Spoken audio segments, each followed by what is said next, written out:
এই জোট আমরা মনে করছি পুরনো আওয়ামী লীগের সেই এজেন্ডা বাস্তবায়ন করবে এবং ভারতের মদতপুষ্ট হয়ে তারা আবার কাজ করবে। পার্টি এরশাদ সহ national democratic front lead by Anisul Islam Mahmud এবং আনোয়ার হোসেন মঞ্জু নেতৃত্বে একটা জোট হয়েছে।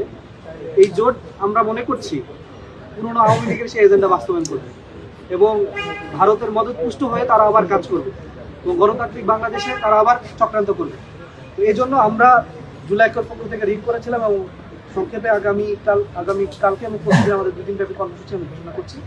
আমাদের মূল দাবি হচ্ছে জাতীয় পার্টি সহ 14 দল ও এনডিএফ ন্যাশনাল ডেমোক্রেটিক ফ্রন্ট জোটের ক্যান্ডিডেটদের প্রার্থিতা বাতিলের দাবিতে।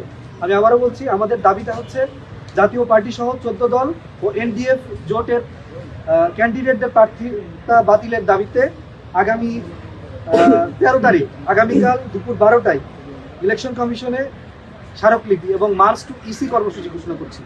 আমি আবারও বলছি, ইলেকশন কমিশনে জুলাই পক্ষ থেকে স্মারকলিপি ও মার্চ টু ইসি ঘোষণা করছি এবং সেই সাথে আগামী পরশুদিন 14 জানুয়ারি দেশের প্রত্যেকটি বিভাগীয় শহরে মার্চ টু জেলার বিভাগীয় নির্বাচন কমিশন কার্যালয় ঘোষণা করছি।